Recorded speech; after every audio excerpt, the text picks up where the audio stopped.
Hey, and welcome to the Two Fish at the Table Poker Podcast, Episode 1, covering the 2003 main event, the true start of the poker boom, Moneymaker effect, whatever you want to call it. It's good to see you again here for this, Sam. Yeah, it's good to see you too, Ben.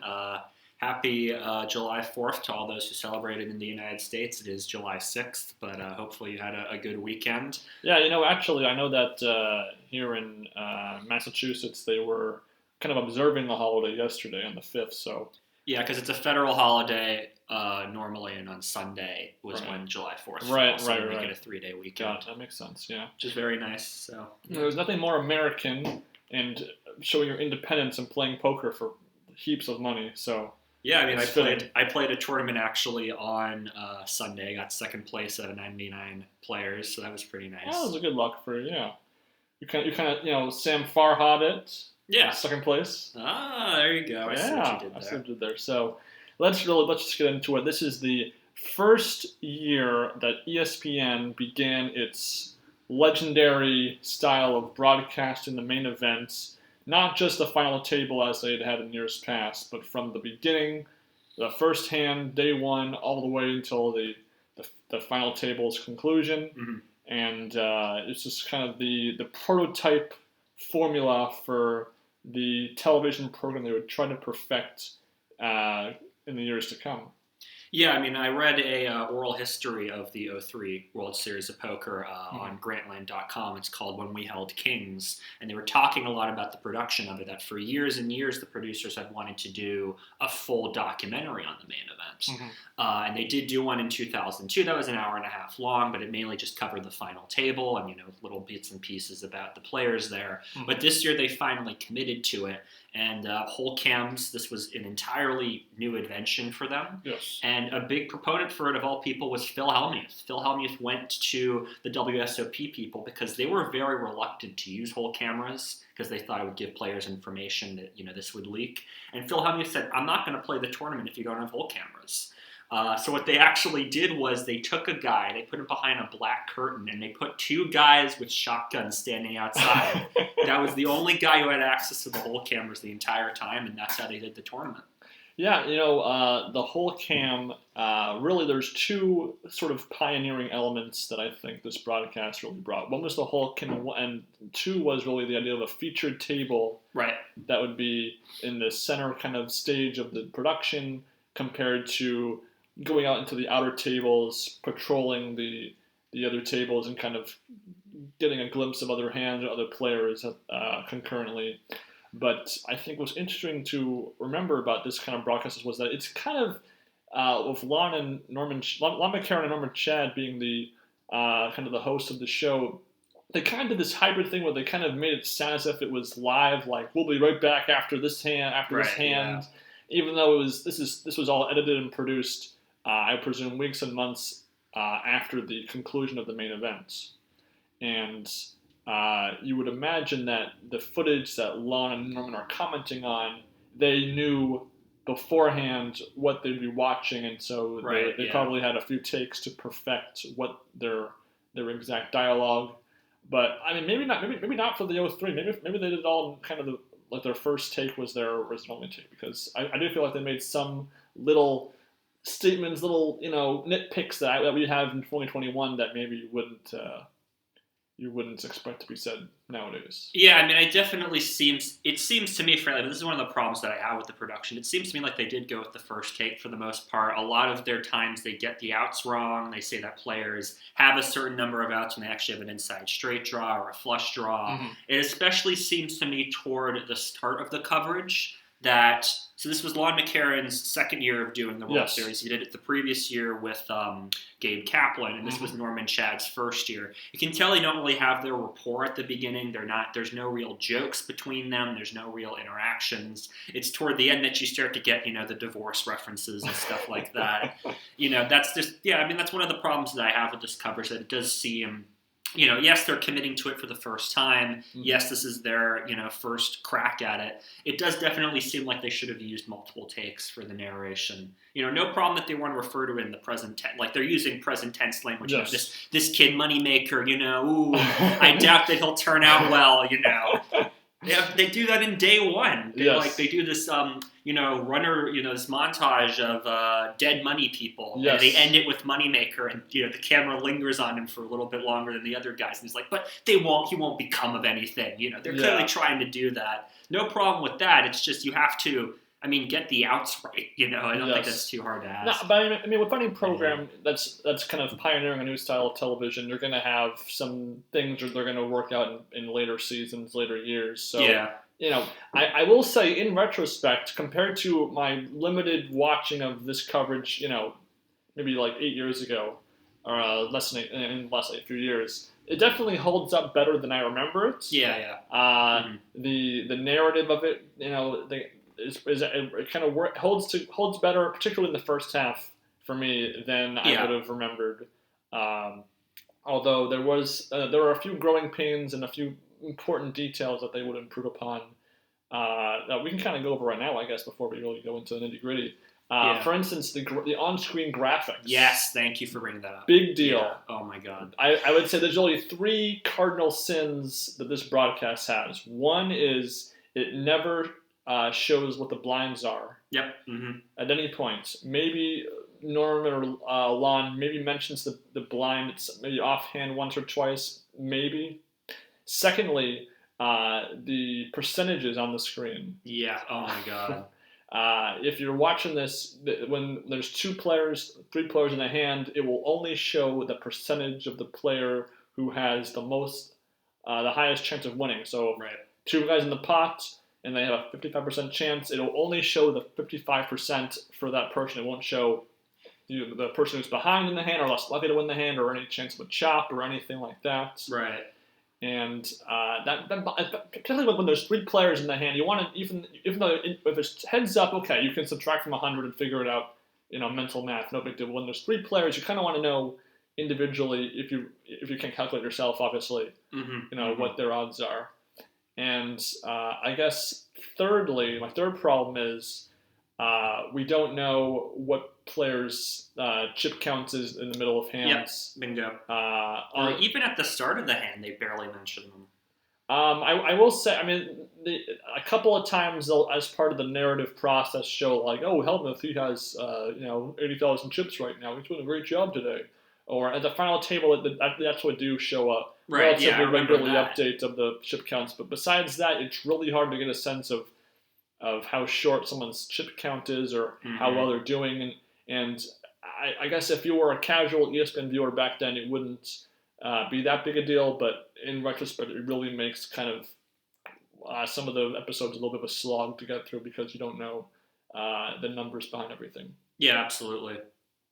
Yeah, that was just a real problem for me watching the coverage. They didn't start doing how many chips you had in the middle of the hand until like 2013 or something, right? Like it took them a very long time to do it. Actually, if I recall, I think it was 2016. But it was a very long time. But over time, obviously, the ESPN would improve upon these small details over time. Yeah. But this is the very start points, point A, from A to Z. This is point A, and the math behind the game pretty much non-existent. Oh yeah. As far as the broadcast and the on-screen graphics. Yeah, and just you mentioned the math in terms of just the graphics and what's on screen, but just the players, their math, and they're playing so tight. I noticed all the players just like folding top pair, folding over pairs constantly. Just crazy. The action in these episodes, the 2003 main event episodes, they edit down because they're compiling entire days of the tournament into an episode for the most part. So they really, for the most part, a lot of the aces and kings and queens hands they're going to show, and there's going to be less of the sort of middling kind of, trying to be overly extending yourself as far as your range pre-flop and whatnot. So I think that's why you're probably seeing such tight plays, because back then just the style was so much different. Yeah, but I mean, I remember reading, Chris Moneymaker talked about this. He did a couple interviews. He even said, for one thing, that in his old card room back in Tennessee, they banned check raising. So you couldn't do a check raise in this card room, which is just crazy to think about, for one thing. But for another thing, I mean, I think Mike Mattis has talked about this, that the play before 03, it was like if you ever 4-bet, you had aces. You never bluffed. Maybe kings. Yeah, it was a different game back then. And it's unusual because the game obviously with each kind of mini poker boom that would come after the original Moneymaker effect boom, there'd be kind of fads of how play would go, but for sure the upper range of people's hands, they really kind of play them strong, and people really give respect to those plays for sure. Yeah, and I mean, I think we can see all this, if you want to jump right into episode 1 here. Yeah, I mean, we can. Let's go for it, because episode 1, I think, actually, as far as the introduction to this poker world that many viewers will have not seen, it's really a solid episode, because you have the previous champion, Robert Varconi, which, the coverage always loves to kind of highlight the journey of the previous year's champion, and you get that in episode 1, the feature table, and Doyle Brunson, probably one of the most well-known poker players of all time, that I'm sure plenty of non-poker Americans would recognize that name or be familiar to some respect of who he is. Right, and Emerald Slim too, who was also, at the time, a huge legend of the game. He's no longer with us. He died in 2012, but he was, at the time, it was Doyle Brunson and Amarillo Slim, maybe Stu Unger, who obviously wasn't around anymore at that time, but it was those three guys really who and to have two of them and to have them so often in the coverage, it's, as you said, it's a really great introduction to the game there. Yeah, you get sort of the old school player and a new school player, which is funny to even say that's the case in 03.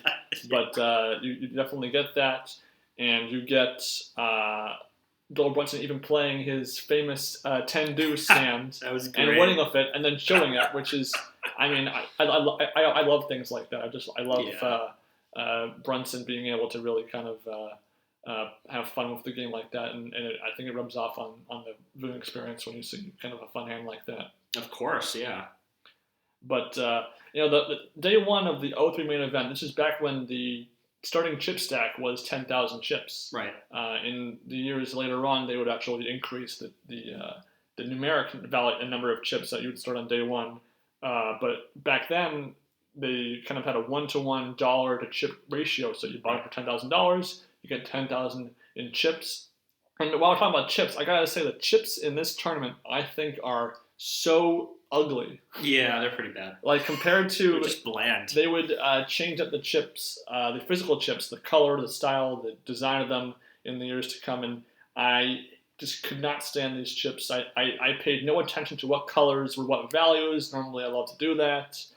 I just think that it's really ugly. Did they even explain what the colors meant in terms of the never value? did. If you pay close enough attention, you can probably eventually figure it out. Someone bet 2,000 to put in 2 chips. Okay, those chips are 1,000 each. But I never felt compelled to learn those, because the newer colors are ingrained in my brain. I can tell you all the colors in the years to come. But those chips are ugly.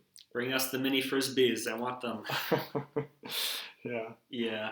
So, the first couple of hands really kind of highlight Robert Varconi. He gets pocket aces a couple times and plays them confusingly soft. A lot of check calling, check checking. I was surprised. I mean, I guess, it's the choice he wants to make on day one of a tournament. But yeah, I mean, a lot of champions have talked about this, that being the champion, players will play at you.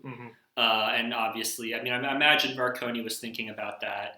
And plus, as I mentioned before, you raise 4x, you raise 4 times over. You have pocket aces 10 times out of 10. That was just the dynamic of the players back then. So, I mean, I appreciate that he was trying to trap the players, and he did win with a few chips with it, not enough. Yeah. It's funny because he actually gets a little sort of in background video with him talking about his poker coach with him. Exactly, yeah. And, I did not know that was sort of his backstory about how he kind of got into the game and his approach to the game, because although it gets featured in later years, it's very kind of a brief sort of glimpse of, there's our 02 main event champion Marconi winning a pot there. We didn't really get much insight into to him. So this is actually, it was interesting for me to see this new sort of background for him. And just how it was presented that he's meeting with his MIT friend, and he has this binder that has his like name on it, like Robert Farconi 2000 Street Strategy. And they're obviously trying to play it off like, look at these two nerds studying how the game works. But this is just like a no-brainer what you do nowadays. Like, Martin Jacobson talked about preparing for the 2014 main event, how he'd have his friends emulate the other players at the table so that he would know what to do. Like, that's just a given nowadays. That's what you do is you study the game. And here's Robert Farconi presented as this nerd. It's just... It just goes to show how far the game has progressed in just 20 years. I mean, it's astounding. Yeah. While we're talking about the episode here, I think it's Martin mentioned that at the start of every episode in these early years of the coverage, they would do a brief little how do you play Texas Hold'em. Yes. And the video in 03 is actually like really long. Like it's over a minute long. Yeah. And it's compared to the much tighter 04 version of this is... It just drags on, and I'd always skip past it at the start of the episode because it was just so long, and I was just surprised. I mean, I guess it makes sense in context. You want to explain the game if people don't know the game, but a minute and a half of television is a long time, and it stood out to me for sure. Yeah, it's neat. But, and I do like the little montage at the end of, like, players going all in and you see them kind of freaking out. Yeah, that was cute. It was unexpected when I first saw that, but it was a little awkward too, though. Yeah, I watched it for the first episode. I'm like, oh, that's neat. And then I just skipped it for the other ones. Exactly. 7 episodes in this. I mean, to see that 7 times over is just a little too much. And as this episode goes on, we see a few more past champions, and for the most part, coverage tends to give a little bit of time to past main event champions because it's always, I personally as a viewer, I always enjoy seeing past champions make a deep run because it'd be fun if a main event champion repeats. It's just kind of of course the kind of thing you root for. It's not like professional sports where if the same team wins every year, it's boring. It's for poker it's a little bit different because they really earn it, and it's just fun to watch and see them kind of because they're as close to the celebrities in the poker world as it gets as far as the athletic world is to athletes. Yeah, I mean, it's just also fun seeing a little bit of their personalities, like, seeing Chris Ferguson. The segment hasn't aged well exactly with Chris Ferguson, but, seeing him throw cards and cut bananas and stuff. Yeah, it's fun. It's just something. It's cute. It's cute, and it doesn't take up too much time in the episode. It's pretty quick. Yeah. And then you got Phil Hellmuth and Scotty Nguyen getting some TV time, and Hellmuth kind of always makes a dramatic entrance to the main event. He shows up late in costume. This year was relatively tame, all things considered, but again, Hellmuth is my favorite poker player, and so the more Hellmuth we get in the broadcast, the better it is for me, for sure. And just his whole meditation thing, the yoga thing, that's just it's cute. It's oh very, my God. I think we'll get into that episode too, I think, when that's covered, but and ironically, in this 03 coverage, a lot of the, at the time, big name players do make it fairly deep into the main event. Oh, yeah. So it's not just wasting time on players that won't be in the tournament later, which is, part of the balance they have to strike is they have to strike a balance between showing the top poker pros of the time versus highlighting the players that will actually make it far into the event so that we know who they are when they are at the final table, for instance. Yeah, and then we were talking about a lot of the big names, but there's also a lot of small names that get a lot of coverage. I mean, we mentioned earlier the Dead Money montage with Moneymaker mentioned at the end, but also Brian Watkins, the cop who makes a deep run. Tomer Benveniste with his dummy Poker for Dummies book. That's classic image. So it's classic. Just classic. Yeah, I mean, it's nice that they're able to mix it up like that they are able to do, tell the story of Varconi. He's the logical story to go to. Will the main event champ, go back to back? Yes. Show the other main event champs. The producers were like, we really want Johnny Chan to go deep and make, win his third bracelet. It'd be a big story, but also leave a lot of room for the new guys. It's difficult to get footage of the new guys on day one because so many of them bust. How can you track and how can you tell those stories? And also, they just might not have any cameras on them in the first place. Exactly. I mean, this was the biggest main event at the time, 839 players. The previous year was a little over 600 players, I believe. Mm-hmm. So it was a moderate increase in size over the previous year. And it's ironic because you'd think Varconi winning, I mean, he was a newbie, kind of an average Joe, but without the sort of the ESPN coverage of it, kind of helping create that boom effect that we'll see in the next year. It was only a modest increase in the field size. And also, Varconi was an MIT graduate. He was a little bit more upper class, so to speak. Moneymaker's more, sort of white. Very true. White collar. Accountants, played a $40 tournament, which, is a big part of the main event is playing the satellites. You spend a small amount of money. And if you win the tournament, you win the ticket to the tournament. So yeah, I mean, PokerStars sent dozens of people to the main event this year in 03. I mean, they ran so many satellites to try to get people out there, and having everybody wear a hat, everybody wear a jacket. You can just see the patches of all these different companies just plastered throughout the footage. I did felt though that collectively speaking, episode 1 tended to focus more on the big names, and really we'll get the final table members of this tournament aren't really focused until a couple episodes later. This is really all about kind of drawing in anybody who's half casual, half into the poker knowing world, as far as they're all in this tournament, so definitely keep watching. Yeah, I mean, Brunson busts in this episode, right? He does. He busts up the King 9 suited, which again, without knowing what the blinds are or how many chips Doyle Brunson had, it's kind of hard to know how bad a play that was. Kind of a mediocre hand. Yeah, and then Varconi busts kings versus aces. Which is, again, one of those hands where... Yeah, you're screwed. You're just kind of screwed. But again, also, it doesn't matter, though, how many chips each of them have, because, it's possible to fold kings. It's not easy, but it's possible if it's for a ridiculous amount of chips and the raise, compared to the previous raise, the sizing of it. But, Well, Kasuf. I mean, I have folded pocket kings once in my life pre-flop, and I was right. Oh, there you go. So, I know it's possible firsthand. I folded aces once pre-flop, and I was wrong.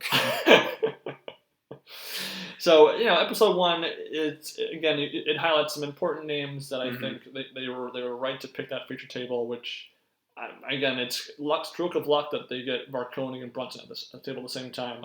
Because they can manipulate, getting one person at the table because they can pick which table gets to the feature table, but getting more than one big name, getting a win right afterwards to Brunson, props to them for getting that to work out for them. Yeah, I mean, Moneymaker said this in another interview that they often game the system when it came to the feature table, that they put a big name out there. So it was intentional that they had Varconi and Brunson. I do think, though, in later years that they would amend that. They would they probably did. Because Dana Grano, in an infamous 2011 PocketJacks.com interview, mentioned how it's totally random by that point. So clearly by then, it must have been... Yeah, I mean, but this was 03. They needed to get big names on the table. Yeah, and I mean, as you mentioned, with the big names, like, again, the problem is amateurs are going to make a deep run in any tournament you have. How do you track those names? That they managed to actually have a clip of Chris Moneymaker on day 1. I mean, that's at least something. Well, they said it was. For all we know, that's true. It could have been up to day 2 or something, but we'll give them some credit here. We'll say probably.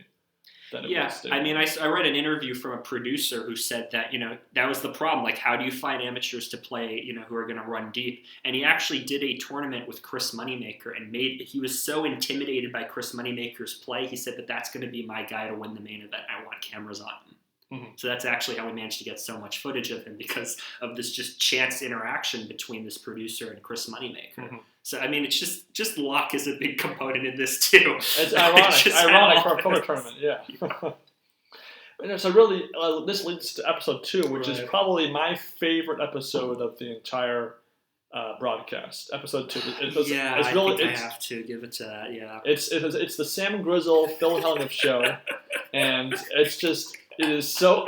you can't even stop laughing at this. It's a fun one. And this was after my first television exposure to the 03 main event. I watched this episode in isolation prior to watching on the other part of the 03 main event, and it's just classic. It's Phil Hellmuth for a full hour. I mean, what more can you ask for? Man. You get a splash of Chita Cloutier, a little bit of Annie Duke in the episode 2. One of the worst folds by Tony D I've probably ever seen in my life. And it is just a great episode because you see the rise and fall of Sam Grizzle. Rest in peace, Sam Grizzle, by the way. Yeah, he's no longer with us. But he and Hellmuth make for quite the comedic duo. They would both be in other poker television programs. I believe Poker After Dark did have a number of episodes highlighting both of them together. Mm-hmm. So this was merely the appetizer to the course that we would all get to experience with them on TV. Yeah, I mean, it's just classic. I mean, Sam Grizzle, he looks like he just comes out of a Hollywood movie, just the way he talks, the way he behaves. And, Phil, I mean, this is the first time they're really talking about Phil. I mean, I agree with you. I think, you said that Phil is your favorite player. I mean, I think Phil is the greatest tournament poker player of all time. He's the greatest of all time. He's the most entertaining of all time. Yeah. When he loses, I'm entertained. When he wins, I'm entertained. It's just, I can't lose whenever he's on the screen. Yeah, and it's just like, to just see his interaction with this player and, to hear about their history, that they got into a fight earlier, and just, you can tell that there's some animosity between them, and it's just like, just the shot of him not even in the hand. Phil's not involved in this hand. He stays behind to watch Sam Grizzle play a hand during a break. So classic. Like on a break, he stays to watch the last hand. It's just there's just these big Hollywood moves they do is just entertaining beyond all belief. Everyone else is left. He's still there with his sunglasses on, just in full poker mode, just staring Sam Grizzle down. And probably the funniest moment of second funniest. The second funniest moment of the opening coverage is when Sam Grizzle makes a joke, and then there's laughter in the back room or something, and then he's like, they started laughing in the back room, and Lon and Norm kind of pretended as if that was them, that were the ones making the noise, even though we know it's not. Right. But it's just hilarious. We fired our cannons, but he'll kept running all the way way to Badgerland, Wisconsin. Oh my god. Oh, you're just a goofball who catches cards. Just a goofball who catches cards. Yeah. You got aces or kings every hand? What's wrong with that? Nothing that you can get them. We're just quoting Sanders at this point. It's just gold. It's comedic poker gold. Yeah, did he ever have another main event run? I don't recall. I don't believe so. Yeah. But he definitely played some other events over the last few years of his life, and he made some fairly deep runs, I believe. But not on the main event and not on the coverage for sure.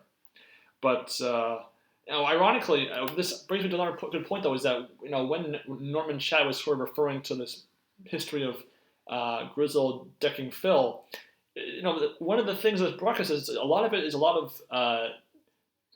Norman Chad kind of going into the background of all these players. Yeah. A lot of it is tell, not show. Like, he's kind of telling us all these stories about these players, and we're not actually seeing it. So it doesn't.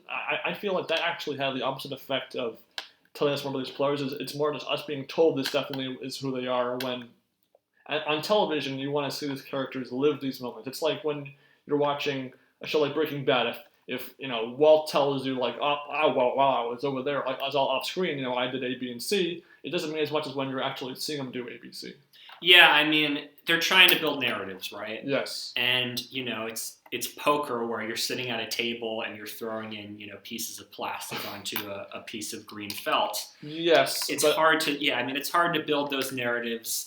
I'm definitely, they should have run a clip, like you said, of, hey, asking Phil in an interview, hey, what happened between you and Sam Grizzle? And maybe just hearing Phil tell the story, that might have been a little bit better than what they did. Exactly. I feel like for a lot of the players, that was Norman Chad's go-to sort of exposition dump, if you will, kind of to give a television trope to give as far as the stories behind certain players, which, again, it's 03, but they don't have old footage to kind of tie into what he's saying. But nonetheless, it was definitely something that was in the back of my mind while watching some of these episodes. Yeah, absolutely, yeah.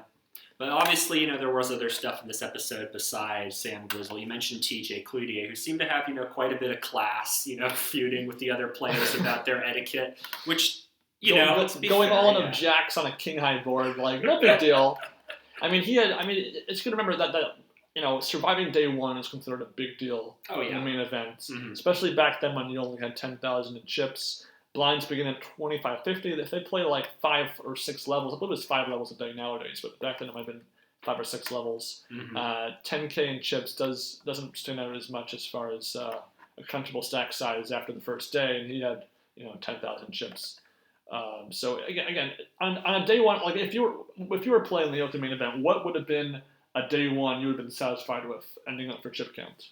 Oh man, so if I'm starting at 10K and I have to get, just being above 10K, I think would just be enough for me. Okay, so you'd be happy just making a profit on the first day. You'd be happy Yeah. with that because you have to imagine the blinds, I believe, by day two, probably in the like 200, 400, probably ballpark. Yeah. Which back then is even shorter because people were raising pre-flop bigger than the raised sizes nowadays. Yeah. So even though, people use 10 big blinds, 20 big blinds as a good reference point nowadays, really, that's not as substantial back then because people would raise 4x, 5x, 6x pre-flop, and then the 3-bets are going to be even bigger. Yeah. I'd say breaking even, if not making a profit, would probably be good enough for me. Because again, if you're at 200, 400, and you've got 10,000 ships, that's 25 big blinds.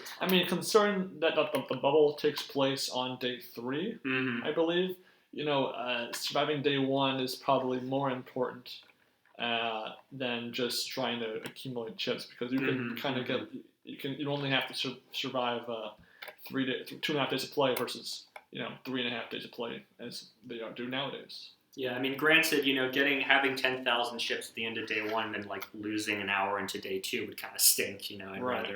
I'd rather last longer into day 2. But yeah, it's just such a different world than the world that we're used to and that the world that we've played poker in. It's hard to compare really. Yeah. So episode 2 concludes as day 2 concludes. Hellmuth survives with a big stack. Grizzle busts. In relatively undramatic short stack fashion. And we get into episode 3, which is the start of day 3. And this is the episode where we finally get to see some of the players that would eventually move on to the final table, getting some camera screen time.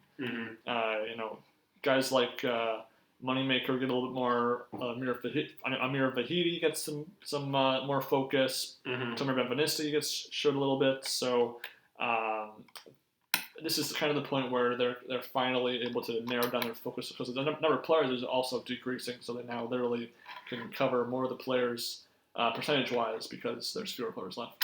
Yeah, and even players like Dutch Boyd show up for the first time. Paul Darden, who doesn't make the final table, but still, was a threat going into the tournament. We're seeing them for the first time. Obviously the headline for this episode is Moneymaker knocking out Chan. That's Absolutely the biggest moment. But it's I think collectively speaking, it's really kind of the Johnny Chan, Howard Lederer, Moneymaker, Paul Darden show. Right. Yeah. They're all at the feature table for the episode 3, and they all are shown in numerous hands over the course of the episode, and they all kind of have their moments where they win a few pots, lose a few pots, enough. I was actually surprised looking back at how many hands they would cover in a single episode.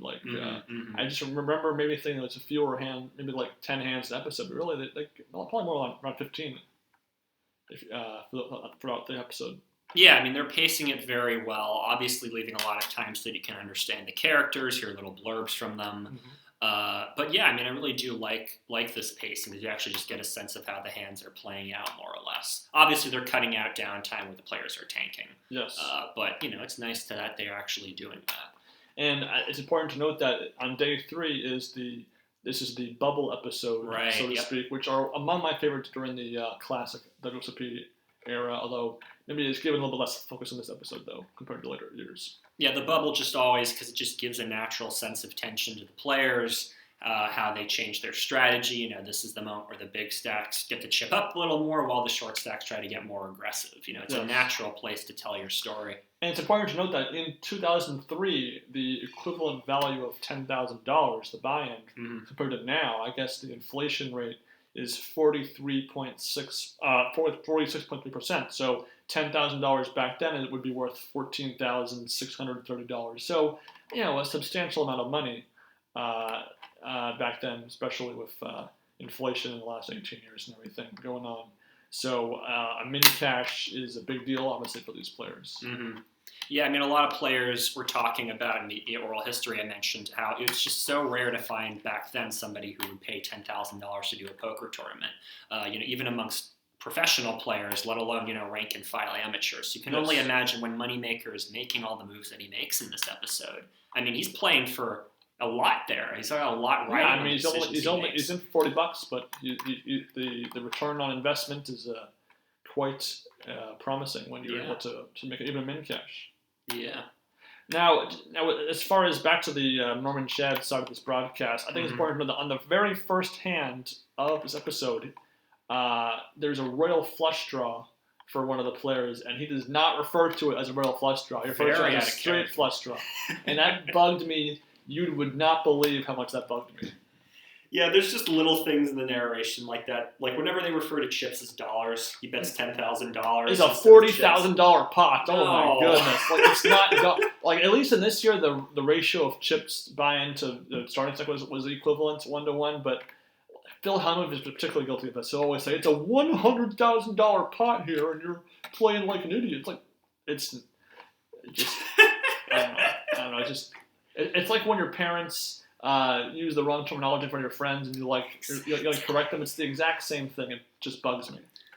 Yeah, I mean, and going back to what you mentioned about Norman Shad, I mean, I remember so many times in the coverage when they talked about straight flush draws or royal flush draws. Norman Shad's like, he always mentions like you'd have to get take me away from the table in order to fold this draw, and he just mentions it so casually, Yeah. Just doesn't have his persona down yet. Even toward the end of the coverage, he really just isn't there. It just goes to show. I mean. This requires effort in order to do and thought in order to do. And speaking of Norman Shad, again, not to pick on you, buddy, as you're entertaining as heck, but in this broadcast in particular, he tends to overly criticize people playing any low cards at all or betting on a draw. Yeah. Particularly a flush draw. Like a flush draw is a good hand. Like you're in better shape of a flush draw against top pair than with bottom pair.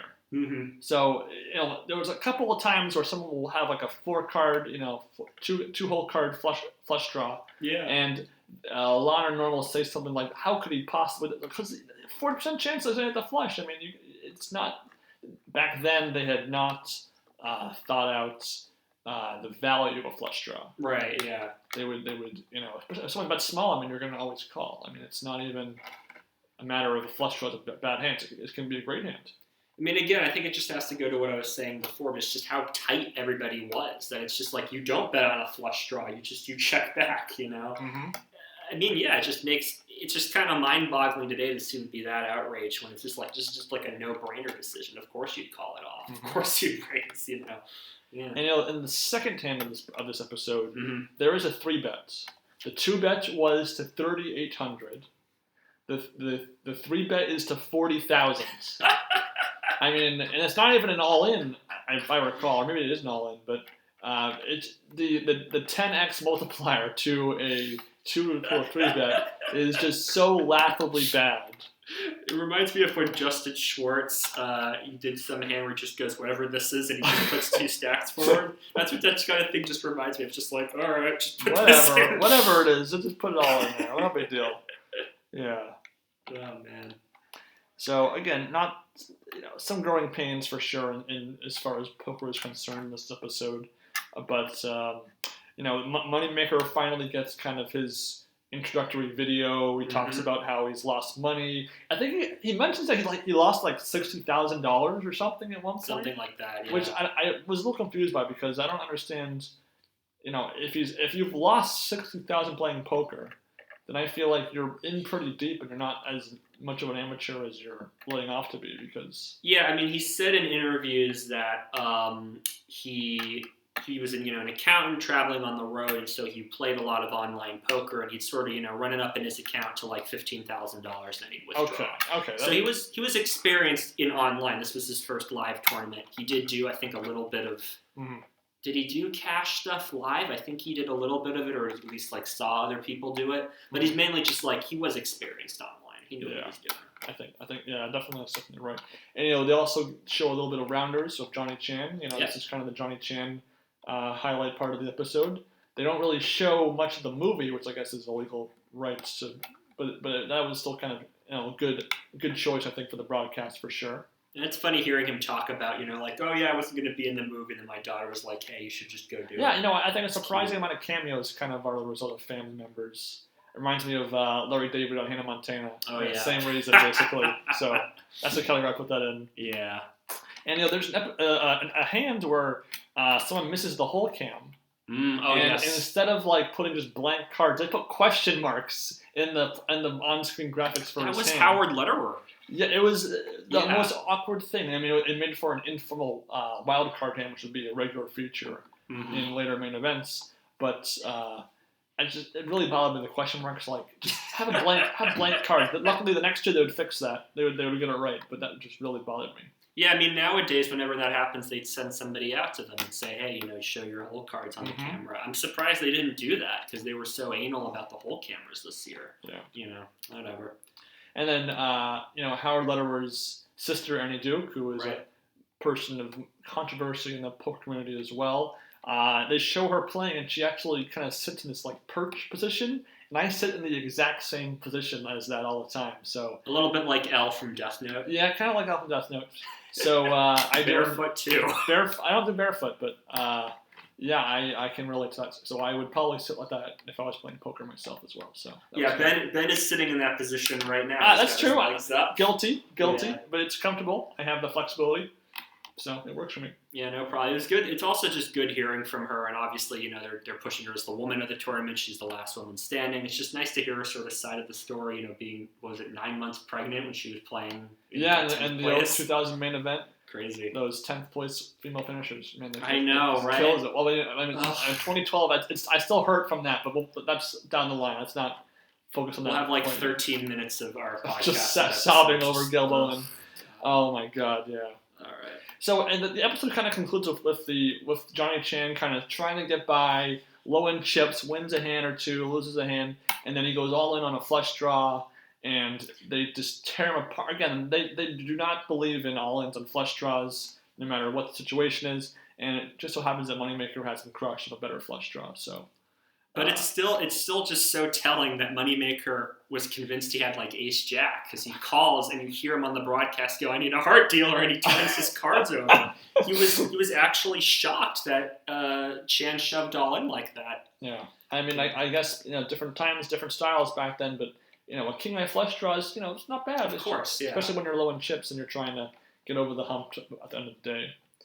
But, and I just love the visual as well, like right after the hand curse, that Johnny Chan just kind of takes his glasses off, and it's like in a movie when like the villain pulls his sunglasses off. It's just so slow, and he's crestfallen. Mm-hmm. It's like, again, just the luck that they had to just get all these visuals and just get all this compelling stuff. Mm-hmm. It's astounding. And ironically, day 3 actually gets 2 episodes dedicated to it. Right. Yeah. The rest of they would adjust the format depending on how much footage they get, really. Sometimes they would broadcast an entire day in one episode, which means you're really going through each level of that day quickly, if they're even acknowledging the blinds, which they aren't this year, of course. Mm-hmm. And this episode, they give 2 episodes to day 3. And so this episode, again, is kind of the prelude to the final table. A lot more of the players that will eventually reach the final table are highlighted, and as well as the ever so musical Umberto Brenes. Yes.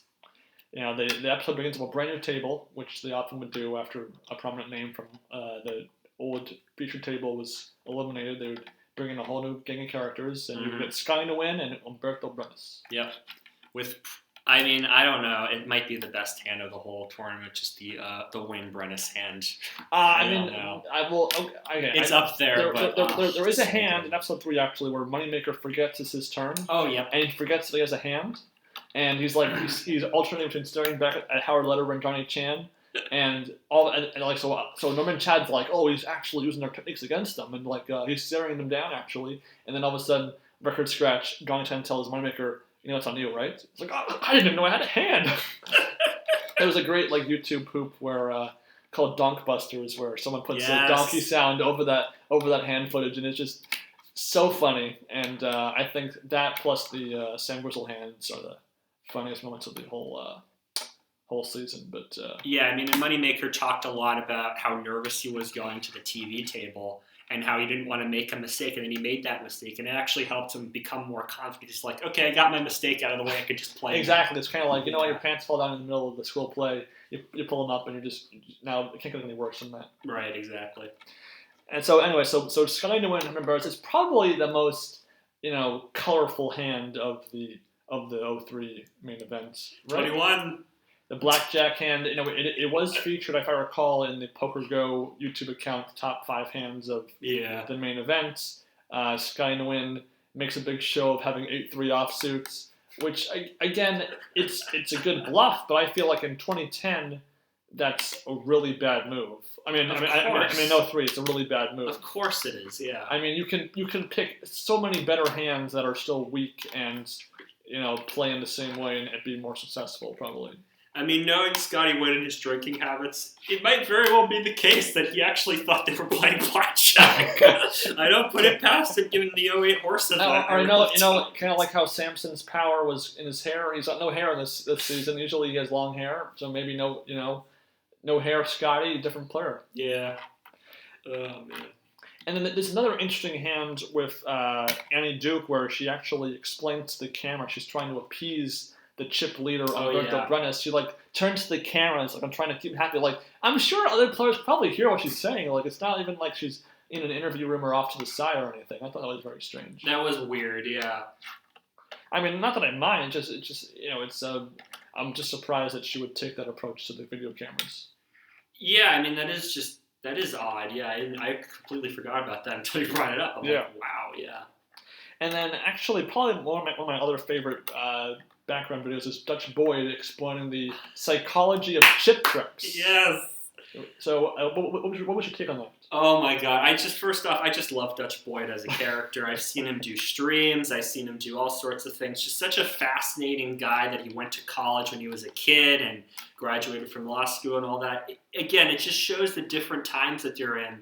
Just the intimidation, the supposed little things you could do to intimidate somebody, like wearing sunglasses or just sitting upright in your chair, or just little things that obviously. Okay, could they confuse somebody and put somebody off on edge? Yeah, I guess so. Mm-hmm. But I doubt it. I mean, come on. Yeah. I mean, Dutch Boyd, I enjoyed following him. He gets involved in a big hand with Moneymaker later on. So that kind of shapes the whole narrative of the whole tournament. We do get finally some appearances for Jason Lester, David Gray, and Dan Harrington, who will all make the final table.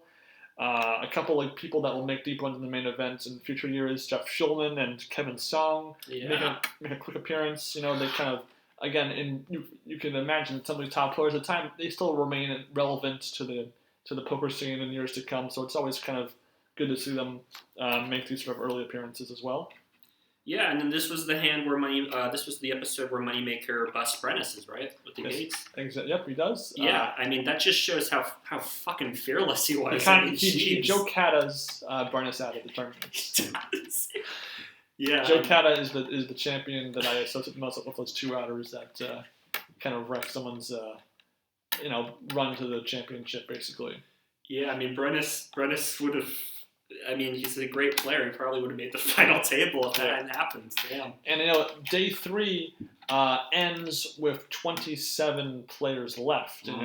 This is a very common thing in the main event that they'll on the third to last day of the tournament they will end on the final 3 tables. This would be the equivalent of day 7 of the modern day main event. Mm-hmm. So day 4 is the final 3 tables, and they play down to the final 9. And with that process, that is when the day can really drag on because you just keep playing and playing and playing until you hit a set number versus just playing a set number of levels when the day actually begins.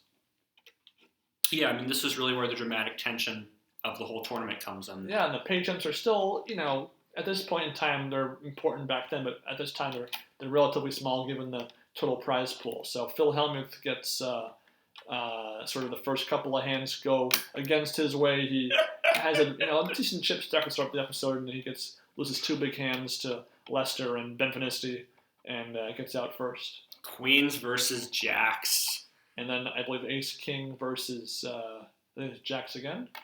Yeah, he was flipping against Ben Finisti, I think. I think tens. It was a big pair, but Hellmuth gets out pretty quickly, which is a shame because, again, he's always gold. Although he really didn't get much focus besides one hand of Sam Farha after that original Day 2 featured highlight episode with Sam Grizzle.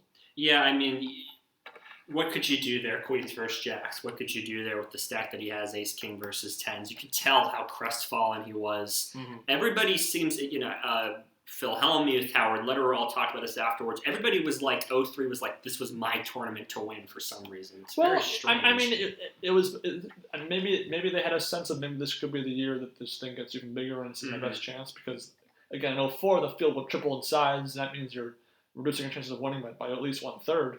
So, again, you're kind of striking while the iron's hot before things get too crazy going forward. Yeah, and we've been speaking a lot about big names, but we haven't brought up one yet, and that's Phil Ivey. Phil Ivey, again, he just kind of sneaks into the broadcast. He makes a very deep run, obviously, in this tournament. He ends up going out in 10th, but, at this time, he was kind of one of the young guns, kind of at this time, which is fine. It's just, again, we're being told he's one of the best players, in the world. But we, up to this point in the broadcast, haven't really seen it. Yeah, I mean, he does appear before this episode in a few hands. I remember that. Yeah, a limited showing, there's Ivey. He got a nice stack today. Yeah, and they mentioned that he tutored Darden a little bit. Yeah, it's just interesting that they're hyping him up as the big gun. I mean, he's not the most personable guy in the world. I mean, in his segment, he seems a little stilted, a little... Yeah, but it could be, probably not on the camera all that much to that point, that kind of interview, so probably just... Yeah, one of his first experiences being in that position. Yeah, and of course they're going to show his last hand, not just because he busted in 10th, because it's an incredible hand. But yeah, I mean, they should absolutely have shown more stuff from him, especially because he, if he holds up in that last hand, he's going to go to the final table as a force, and he'll probably win it knowing Phil Ivey. There's about 8.4 million chips in the whole tournament. Right. And you think, the Dutch Boyd Moneymaker hand is a 1.2 million chip pot. Yeah. That's, about 15% of the entire chips in the whole tournament. So you can imagine Ivey, in that infamous hand, the ace, queen, 9-9 hand. Looking at the distribution of the chip count as the final table began, Moneymaker obviously being way ahead in first place. You might have seen Moneymaker go out in 10th. You might have seen one of the short stacks go out early on in 10th. Yeah. It would change the whole entire dynamic of the table. Yeah, David Gray was a huge short stack. I remember he only had 300,000 chips or so to start. Yeah, and they never went over what the blinds were when the final table began. I want to say it must have been probably the 816,000 range, or something like that. Yeah. And a couple other names. You have Freddie Deeb, right, make a deep run. You had Thorson just completely tilt off the rest of his chips. That's again one of the most enjoyable parts of poker is seeing just some complete tilt job of a elimination. You just give the rest of the chips away. I mean, that hand is just so crazy that Amir Vahedi makes that move that he does. Thorson, thinks about it, tanks for a moment, makes the right call with the ace king, and then he loses on the river, and then it seems like it was the next hand. Yeah, a lot. Exactly. It's just penthouse to outhouse, And I thought it was funny is that while we were watching this episode, obviously they were trucking from 27 down to 9. Exactly halfway into the episode, there's 18 left. So they actually edited, timed it so that halfway in, half of the eliminations have happened. Yeah, I mean that's interesting. Wow. Because a lot of times though, when on these day 7 final 3 table things, they'll have these montages of all the players they didn't show the hand. They'll be, he got out in 18th, he got out in 17th, out in 16th, to kind of get everyone in there. So that's one of the nice things about the final 3 tables, that they can really focus in on every single individual table and get footage of every single elimination. It makes them feel more impactful. Yeah, and another big name who busts in this episode is Marcel Lewis. Well, again, one of my favorites. When I was a kid watching the 04 main event, I thought this guy was great to watch. He played good. He made these deep runs, and this was, I believe, his first of 3 final 3 table runs in the main event. So you would be the 10th place finisher in 04, and you would get out, I believe, in 24th in 2017 as well. Something like that, yeah. So, this eccentric European poker player with the upside down sunglasses and the singing and dancing, he was there at the beginning, 14th place in 03. Yeah, I'm surprised maybe he just didn't do anything for the camera, but I'm surprised he didn't get any mention. You have to imagine after the first year of coverage, people realized, okay, this is going to be on TV. I'm going to be able to kind of play it up, a little bit with the cameras. So absolutely, and And then also, I thought what was funny is that they mentioned that at the very end of this episode, they didn't play for 15 hours. This day was a 15-hour day, but they didn't. I believe they didn't show the chip counts of all 10 players when Final 10 play began, but they didn't show until the very end where everybody was at when the day concluded. Yeah, I think so. Yeah. And if you compare everyone's chip counts to the start of the Final 10 to the Final 9, there's actually a fair amount of movement. You have a couple of the middle stacks fall to the bottom, actually. Really? Wow. So this is obviously this is pre-November 9 era poker. So they're going to be playing the final table the next day. So they're not waiting months and months, and there's more all this pressure and preparation time. But you have to wonder if people were really thinking about ICM, which is hard. I really doubt it back then. They were thinking about that, but really how they were going to go from the bottom of the pack to the first place spot. Yeah, there was no considerations of ICM. I mean, going to the other famous hand from this episode, which is Moneymaker with the threes calling Dutch Boyd's bluff. I mean, the ICM considerations of that just are so monumental. And even Moneymaker has said in interviews since, if he knew about ICM at the time, he wouldn't have made that call. Right. And you can only imagine, he doesn't make that call. Who knows if he makes the final table or not? I mean, who knows what Dutch Boyd probably makes the Dutch final Boyd, table. honestly, I mean, he loses so many chips in that hand, and he actually spins it back up to a considerable stack before he ends up ultimately busting in the end. Yeah. So, again, it's possible. Again, short stacks can hang in there for a long time. A few double ups and you're back in it, but Dutch Boyd was not able to do it, unfortunately. Yeah. And that actually leads us to the final table, which I was surprised by. They actually split it into 2 episodes. Right, yeah. Which caught me off guard because in 2004 it was all in 1 episode. From then on afterwards it was 2 episodes. But I would have just assumed they would have done it all in one episode. But they split it into 2, so they went from 9 down to 5 players. Mm-hmm. And they tell us that that took 7 hours of play. So that's about 3.5 levels of poker. Jeez. 2-hour levels in the main event.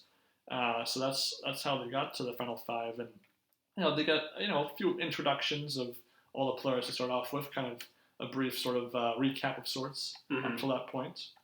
And Mr. Yong Pak, I do not know what the correct spelling is for his name because I've seen both Y-O-N-G and Y-O-U-N-G. I think it's Y-O-N-G. I think that's what appeared most often on the broadcast. Yes, but I'm pretty sure his name is not spelled that way in real life, though. Yeah, I mean, in any case, Young Pak did not have a single hand before the final table. You would. I mean, he was never featured in any respect, so he must have had a very low key. Yeah, and nothing since. Mm-hmm. Really, just made the final table and disappeared. Period. It's crazy. But I mean, he would be the 7th place finisher, so he was able to ladder up a little bit. The 2 Davids completely blow it. I put in my notes here. David Singer blows it. He goes out in 9th place. He just gives it away. Yeah, I have it written down. Singer punts off. That's my notes. Damn. I mean, just at least wait until Gray goes out because Gray's such a short stack singer. I mean, David Gray goes out in 8th. He flushes out, so to speak. Young Pak goes out in 7th, and then then the action kind of gets a little bit more intense with Mr. Amir Vahedi. Oh man! First, I mean, he gets kind of coolered by Jason Lester, which again you can't blame too badly because back then they're just thinking I have a big hand, I'm going to go with it. They don't think about it as intensely as maybe modern players would, but then he goes all in with 10-8s and his Hollywood sort of acting like some of the worst. If you're trying to convince someone to fold, that's not how you want to act. Oh my God, yeah. I mean, it's just such a blow up. I can't even believe it. I mean, rest in peace, Amir Vahedi. He died 11 years ago. Yeah. But that's among the least enjoyable ways as a player to go out in the main event final table like that. Yeah, and then just him bluffing off all his chips. The second he said something what would you even say exactly? It was you shouldn't call or something. The second he says that, Far Up puts the chips in. I mean, it was embarrassing. unbelievable. I mean, oh god. I mean, so moving after that hand, I guess they mentioned that Young Pack had gone all in 7 times and never gotten called, which of course they didn't show any of them. Again, it's kind of one of those telling not showing things that they kind of do with the editing of the broadcast. And then Moneymaker, there's a commentary for part 2 of this final table that kind of just him as he watches the last episode of the broadcast. He explains how his strategy was he has a lot of chips, so he can just kind of lay back. And Moneymaker, before this episode concludes, though, he has this bluff that goes awry.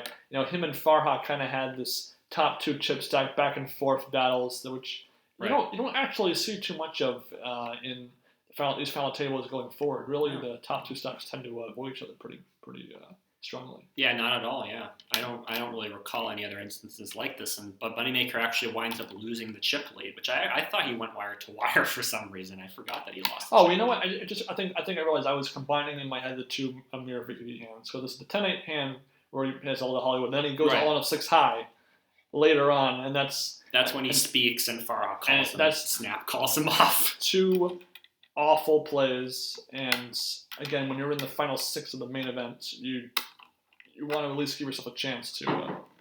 Yeah, I mean, Moneymaker talked about how he told his dad right before the final table, Vahedi and Farha are going to go heads up in a hand with each other. Whichever one of them wins that hand, I'm going heads up for the title against. So you read it perfectly. It was mostly right, even though a little bit different. But yeah, basically, you're right. And then. So we get to the final 5 after Vahedi busts in 6, and he was a big stack. So that was definitely one of those. He probably should have gone further than he actually did. Of course, moments. Yeah. Ben Venisti has this tell, I guess, that kind of I forget what it was exactly. His arm's muscle bulges. That's it. Yes, his arm. Yeah, Moneymaker had mentioned in his commentary he had noticed that, and also he had picked up a tell on Sam Farha, which arm that he uses to put chips in indicates the strength of his hand, which I guess it's a pretty big deal if you're able to pick up on that. I do wonder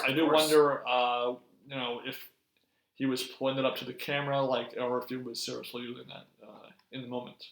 Yeah, I mean, Moneymaker spoke a lot about the different little tells, in the hand against Brennis with the 8s. He mentioned that in the hand against Scotty, when Brennis got up out of his seat and was kind of looking at Scotty and then folded his ace-10, Brennis did something very similar in his hand when Moneymaker had the 8, so he read that as weak, and that's why he called. Right. So that kind of explains that decision. Having the tell backwards in a sense, Yeah, I mean, so it seems to me like he was definitely going off of these tells. And, I mean, you can tell, just casually, in the hand where Moneymaker calls Ben Venisti with the ace deuce. You can tell Ben Venisti's nervous. He's leaning back in his seat. He's folding his arms and stuff. Mm-hmm. But, it's still impressive that Moneymaker, his first live tournament, is able to pick up on all of that. Absolutely. And, when you're playing good for 5 days, you're confident in what you're doing, and you kind of it's working so far, so why change it up? So...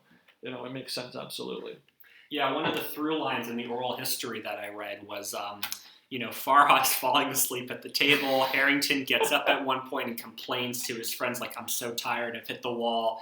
Harrington told some story that he wanted to bet 75,000 chips. He had a big stack of 25,000 chips in front of him, and he could not, for the life of him, pick up the 3 chips to put into 75,000 because he was so tired.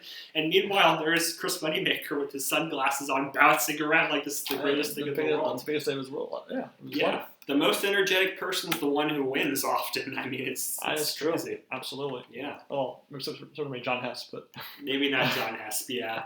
But, I mean, that's a through line that we see, I think, throughout. It's maybe endurance competition. If you can just hang in there, stick your chin to your chest, you're going to win. Mm-hmm. Yeah. So, for the most part, though, Dan Harrington, a former champion, the only former champion left, he doesn't actually get a ton of focus in this... whole entire final table really until the back half of this episode, because he makes it past Ben Venisti's busting, Jason Lester busting fourth, and with the final 3, that's a lot of it's a whole new different kind of game.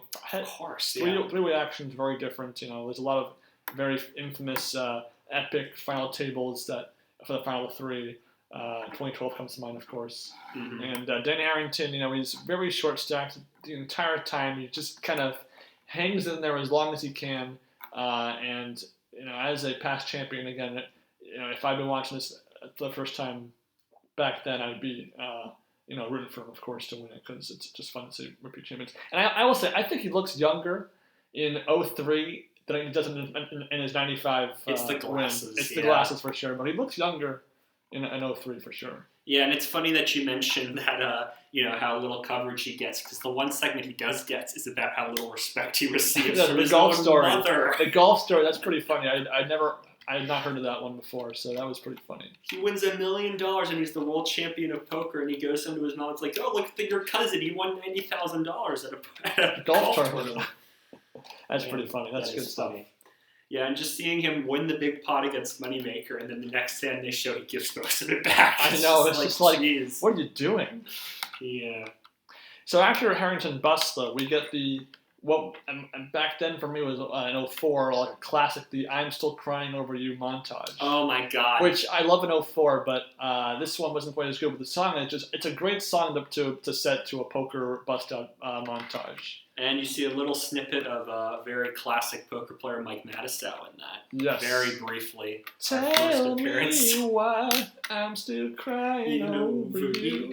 It's a great song choice, honestly. Yeah. And they would keep it for the next year, and maybe 05 too, but I think after that they stopped using it. Which is a shame. It was fun. It was just, and they get some pretty good footage sometimes of the bust out, so it's pretty good stuff. And then I think probably one of the most remembered hands, though, for non-poker nerds like us, would be the infamous Moneymaker Sam Farha Bluff.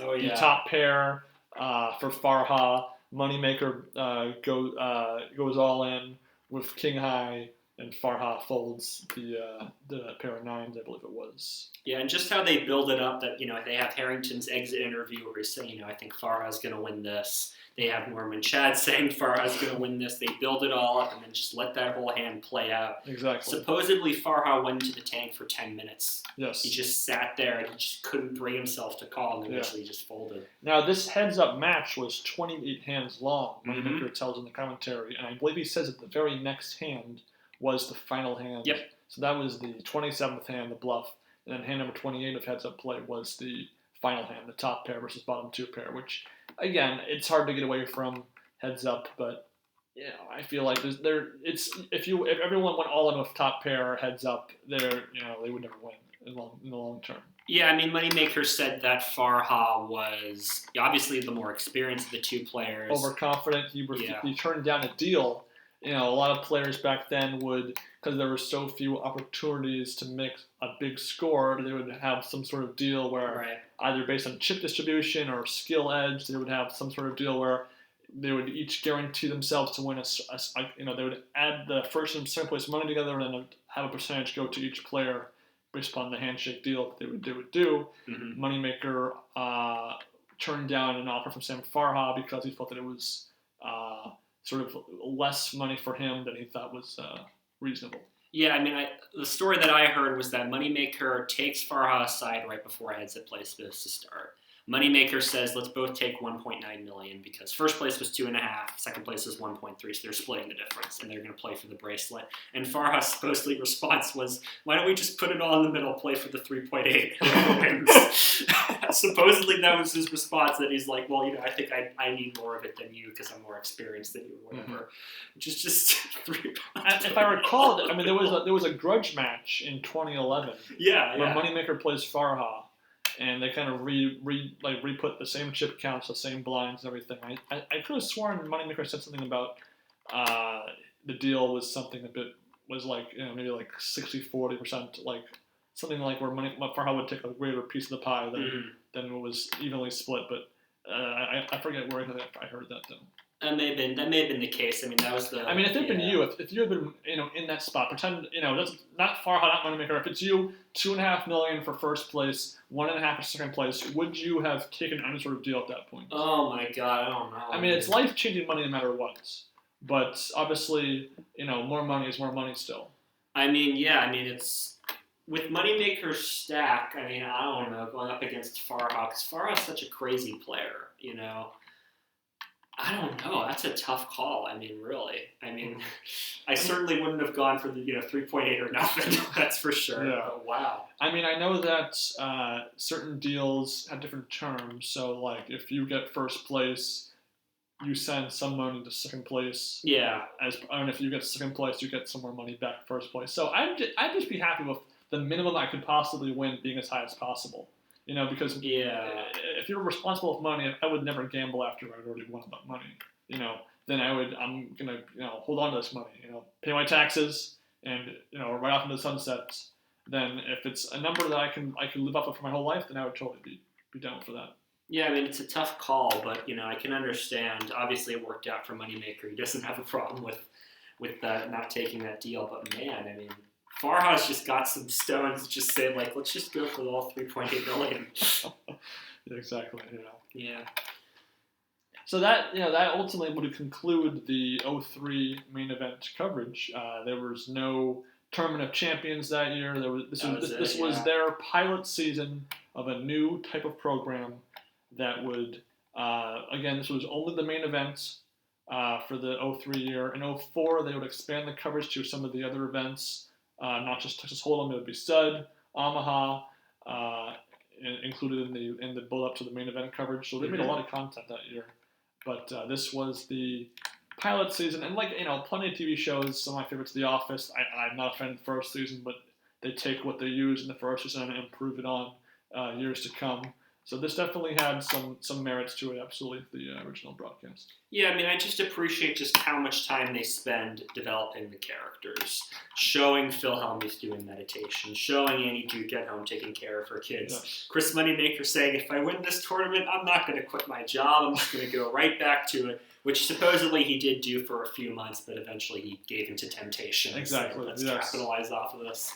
Yeah, although I will say this though, while I felt that some of the professionals at the time got a lot of character development or showing to the audience, I thought that the backstories that the audience that we learned about the final table was lacking. I didn't feel that the final 9 we knew anything about except arguably Moneymaker and maybe Sam Farhat. Maybe I'm reaching there. I feel like everybody else we really didn't know who they were through how they played or through who they were as a person.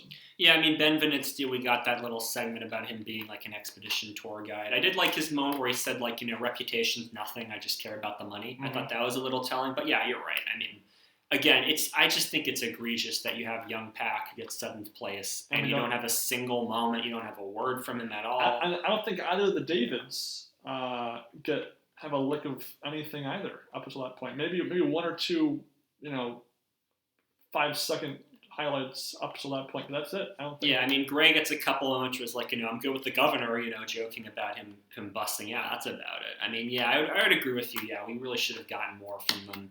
I'm glad that we got Dutch Boyd. I'm glad that we got the segment with, Howard Lerner and so on. But that these people are going to make it to the end.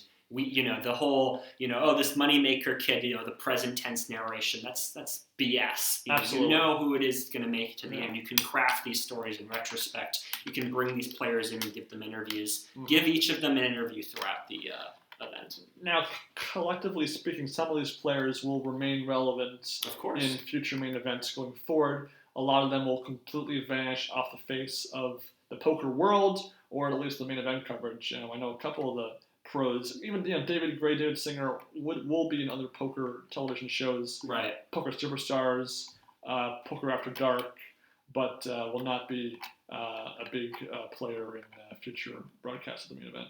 Yeah, I mean, Farhad gets a few moments in later broadcasts. Obviously, Harrington gets a lot of moments in next year's broadcast. I mean, it's... Again, I know it's tough to narrativize like that and figure out, who exactly is going to be a big name or not. It couldn't hurt to just have moments. Right. I mean, they only have so many cameras. If they have 5 cameras and there's 20 tables, you're going to miss 3/4 of the action. So I get it. It's just, in retrospect, it's what we're looking for. We're looking to see the progression of this year to year. Yeah, I mean, overall, this is, especially if you kind of put it in the context of, here's a populace that doesn't know much about poker. Maybe they've seen a movie like Rounders or something. Maybe they've heard of a name like Johnny Chan or Phil Hellmuth or something. It's a good way of introducing them to the game. Yes, the introduction to poker segment is too long, but I'm glad that that's there at the start of every episode because, who knows? Somebody might just turn on episode 3 or something. Absolutely. And giving a sense of the characters, giving a sense of all that. Overall, this is a solid introduction to the World Series of Poker and to Texas Hold'em. And it's funny. I honestly think that the quality of play in 03 is better than it is in 04. As far as the majority of the hands shown, I think that you'll see a lot much more more valid or defendable play in 03 than compared to 04. Yeah, I mean, we'll get to it. We'll get to that. Yeah, I mean, I don't really remember 04's play. I mean, the play here, it's like there's folding top pair a lot, folding over pairs a lot is, again, they're pretty tight. Granted, that's the type of player that I am. I'm very tight. But, yeah, I mean, we'll definitely see. That's the thing I'm curious about with this series is just seeing how play changes through time. Absolutely. All right, I think we've covered what we wanted to cover. Yeah, I mean, we spoke for an hour and 15 minutes. 15, not bad, but 03, we'll see how 04 turns out. 04 is the broadcast of the main event is a little bit longer. Mm-hmm. This was only 7 episodes for 03. I believe 04 is, I think, 9 or 10 episodes. Yeah, I think something like that. So we'll see how that goes. And yeah, we might not go episode through each main event. I think 03 definitely warrants going through it like that because of the style, the structure, and it's also the shortest main event coverage besides 2020. Yeah. As far as number of episodes. Yeah, I mean, obviously we'll talk about the big moments in each episode, but probably as these seasons start to get longer and longer, in particular, like 06 is like 16 episodes or something like that. It's a very long. Well, 2011 is the longest of all time, I believe. Yeah, I mean 32 episodes. Yeah, I mean there you go. I mean 32 episodes. We won't be going episode through episode, obviously talking about the big moments, but we'll be trying to get more of a generalized perspective on these tournaments. Absolutely. Yeah.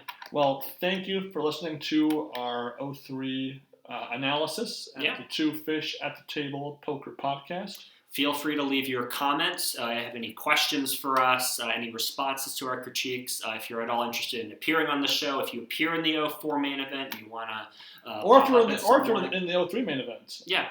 Let us know. We're happy to hear from you guys, and we'll see you next time. Good luck. Bye.